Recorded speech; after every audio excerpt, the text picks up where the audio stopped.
नमस्कार दोस्तों।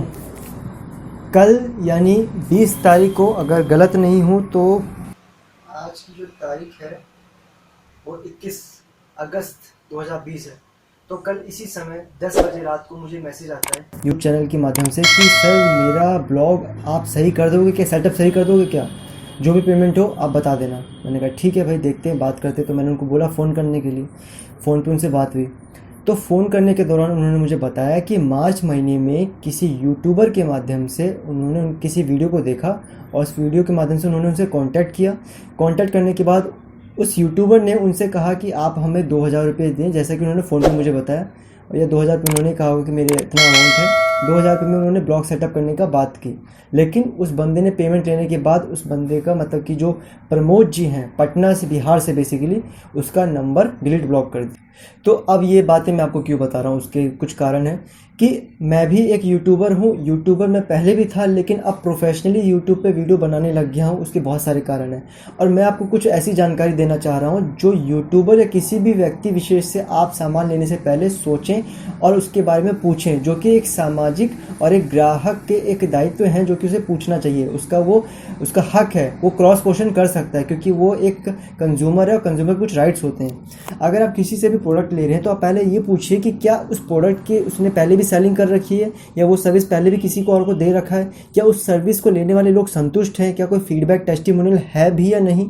क्योंकि ये सारी चीज़ें बहुत ज़रूरी होती है जब आप ऑनलाइन कुछ चीज़ें करते हैं, क्योंकि ऑनलाइन काफ़ी फ्रॉड हो रहा है as compare to offline. Offline में पहले डाकू चोर होते थे जो आपकी से छीना झपटी करते थे, डकैती करते थे, पीठ पीछे करते थे, लेकिन ऑनलाइन में इन चीज़ों की तादाद काफ़ी हद तक बढ़ गई है। मैं खुद अपने एक फेसबुक ग्रुप चला रहा हूँ साइबर क्राइम कंप्लेंट करके, जिसमें काफ़ी सारे लोग शिकायत करते हैं। मैं मजबूर हूँ, मैं असहाय हूँ, क्योंकि मैं उन लोगों को कोई कंसल्टेशन नहीं दे सकता, क्योंकि मैं कोई साइबर क्राइम एक्सपर्ट नहीं हूँ, मैं डिजिटल एक्सपर्ट हूँ जो मैं ये बता सकता हूँ कि कैसे कैसे हो सकता है, क्या सावधानियाँ रखें।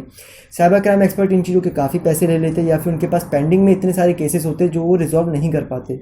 तो तरीका क्या है समाधान मात्र यही है कि हम सबसे पहले प्रिकॉशन करें।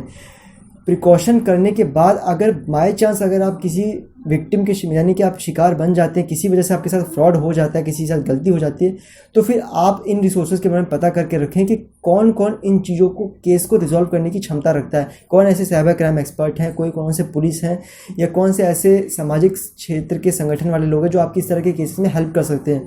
रीज़न ये है कि काफ़ी सारे लोग अगर तादाद में, संख्या बल में ज़्यादा अधिक होते हैं, शिकायत क्या वो फ़ोन से करें, मेल से करें, ट्वीट से करें, तो उसके केस के सॉल्व होने के चांसेस बढ़ जाते हैं।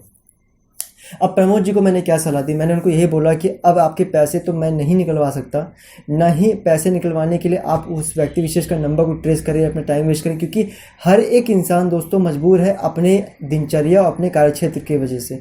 उसको अपना कार्यक्षेत्र पे ध्यान दे, अपने बिजनेस पे ध्यान दे। वो पैसे निकलवाने 2000 रुपये के लिए वो अपने लाखों का या 10,000 का या 15,000 का बिजनेस छोड़ दें। तो यही समस्या जिसकी वजह से इनके हौसले बुलंद हो जाते हैं, हम छोड़ देते हैं। हम एक ऐसे हायर एजेंसी को कर सकते हैं जो इन पैसे निकालने वालों का ही काम करता है, कि वो पैसे निकालने का ही काम करते हैं कि कितने के पैसे हैं, कहाँ से निकाल लें। इस तरह की संगठन, इस तरह की व्यवस्था को हम बना सकते हैं, या अगर ऐसी कोई व्यवस्था पहले से है तो हम उसमें पता कर सकते हैं। साथ ही साथ अगर कोई ऐसा विशेष व्यक्ति कोई भी ऐसा कर रहा है, कोई यूट्यूबर ही नहीं, कोई डिजिटल मार्केटर या कोई भी कंपनी या कोई भी फ्रीलांसर कोई इस तरह की हरकत कर रहा है, तो आप उससे पब्लिक के लिए उसके बारे में बताएं लोगों को कि ऐसा कुछ हुआ है। साथ साथ प्रूफ भी दें। ये नहीं कि आपने उसके बारे में बता दिया और लोगों ने उसके ऊपर फिर उल्टा सीधा करना शुरू कर दिया। आप उसका प्रूफ दें, उसके बारे में उसको रिक्वेस्ट करें कि आप हमसे बात करिए, क्या रीज़न है, जो भी चीज़ें, या फिर कंज्यूमर एक शिकायत केंद्र है, आप वहाँ पे भी इस चीज़ को कंप्लेन कर सकते हैं।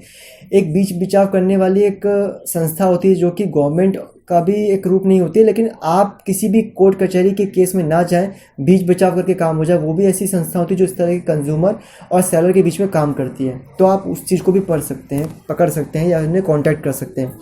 साथ ही साथ अब आपको मैं ये बात बताने वाला हूँ कि अगर आप डिजिटल कोई भी काम लेना चाहते हैं या कोई भी आप सर्विस लेना चाहते हैं, कोई जॉब करना चाहते हैं, तो उसके बारे में जांच पड़ताल बिल्कुल करें, क्योंकि जिसको भी जॉब चाहिए होता है वो बहुत एक्साइटेड होता है, वो बहुत मजबूर होता है, उसको हर एक चीज़ जल्दी चाहिए, उसको जल्दी से जॉब चाहिए, क्योंकि उसको बल्क में पैसा चाहिए होता है। तो आप इस जल्दबाजी में कभी कभी क्या करते हैं, फेक इंटरव्यू में चले जाते हैं या फिर उस तरह की जॉब में चले जाते हैं जहाँ पर ऐसी रिक्वायरमेंट होती नहीं है, या फिर कई जगह होता है कि आपको सिर्फ जॉब कराने के लिए आपको भेजा जाता है, टारगेट बेसिस पे HR होते हैं जो कि पार्ट टाइम कॉन्ट्रैक्ट बेस पे होते हैं, तो इस तरह के फेक चीज़ें भी चलती है। तो आप अपने एक्साइटमेंट को एक तरफ रखिए, आपकी ज़रूरत को एक तरफ रखिए, साथ साथ ये देखिए कि वो कंपनी, वो पर्सन कितना जेन्युइन है। पहली चीज़ ये थे जॉब के लिए।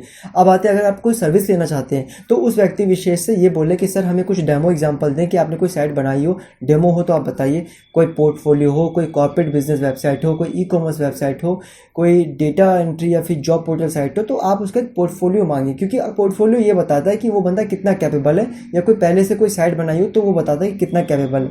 क्योंकि आउटसोर्सिंग के चक्कर में आपका भी टाइम वेस्ट हो जाता है और सामने वाले का भी टाइम वेस्ट हो जाता है, वो कैपेबल हो या ना हो, पैसे को लेकर के वो जो है आपका काम हाँ कर दे और आप उसके पास चले जाओ। तो आपको क्रॉस चेक बिल्कुल करना है कि वो बंदा कितना कैपेबल है।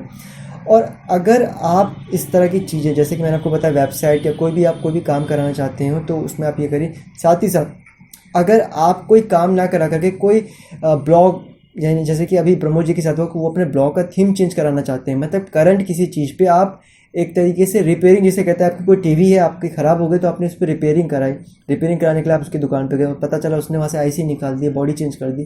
तो ये जो तीसरी तरह की सर्विस है, इसका मतलब है कि आपका खुद का कुछ है पहले से, अब आप उसमें कुछ चेंजेस करना चाहते हैं, कस्टमाइजेशन चाहते हैं या अपडेट चाहते हैं। जीरो या स्क्रैच से चीज़ें नहीं बनने वाली, तो उन चीज़ों में भी आप उनसे कह सकते हैं कि भाई आप अपने सर्विस का कुछ लिंक्स दीजिए, कोई पोर्टफोलियो बताइए, कोई टेस्टिमोनियल्स दीजिए, जिससे कि हम आप पे विश्वास कर सकें और हम आपसे सर्विस ले सकें।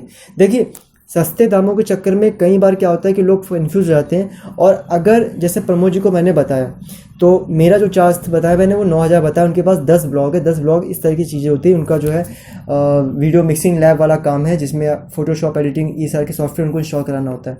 तो 10 ब्लॉग टाइम काफ़ी लगने वाला, तो मैंने अपना कॉस्ट बताया, जिसमें मुझे अपना खर्चा देखना है, अपना रेंट, अपना वाईफाई, अपना टाइम और मेरे करंट सिचुएशन में बिजनेस क्या है। ये जो सर्विस के जो रेट हैं, ये व्यक्ति टू व्यक्ति, person to person, place to place change हो सकता है। सपोज मैं अगर दिल्ली एनसीआर में हूँ या मुंबई में, जैसे बड़े शहरों में होते हैं, तो उस पर जो है चार्जेस, जाहिर सी बात है, लोग हाई लेंगे। या कोई फ्रीलांसर है या जिसके पास लगता है कि काम की बड़ी दिक्कत है, या फिर कोई ऐसी लोकेशन से जहाँ पे जो है उसका जो कॉस्ट है, जो उसकी जो बेसिक कॉस्ट है वो काफ़ी कम जा रही है, तो वहाँ पे वही चीज़ 5,000, 4,000, 3,000 में भी हो सकता है। तो सर्विस लेने से पहले आप ये ना सोचें कि भाई उसकी कॉस्ट ज़्यादा है, उसकी कॉस्ट कम है, ऐसा क्यों। हो सकता है कि उसके काम की जो इंटेंसिटी, काम का फ्लो है, काम का आउटपुट, वो काफ़ी अच्छा हो, और उसके काफ़ी और भी चीज़ें होती है, फीडबैक होते हैं, टर्म्स एंड कंडीशन होते हैं, सपोर्ट होता है, कॉल ईमेल सपोर्ट होता है। तो ये सारी चीज़ें मैटर करती है। ये नहीं कि आपने पैसे देके सस्ता तो उससे सस्ता मतलब अच्छा, और ये महंगा तो महंगा मतलब बड़े लोगों की चीज़, ऐसा बिल्कुल नहीं सोचना। क्योंकि जो कॉस्टली चीज़ें होती है वो कई बार क्वालिटी वाली भी होती हैं। ऐसा नहीं कि हर एक चीज़ों की कॉस्ट बढ़ा करके हम उसे जो है ब्रांड वैल्यू के नाम से बेच रहे हैं, ऐसा नहीं है। सर्विस के केस में खासकर ऐसा बिल्कुल नहीं होता। प्रोडक्ट के केस में आप मान भी सकते हैं कि चलिए इसकी जो प्राइस हाई है, क्वालिटी तो सस्ते वाले में भी होती है, हम महंगा क्यों लें। लेकिन जब सर्विस की बात आती है तो सर्विस में टाइम लगता है और टाइम के पैसे लगते हैं।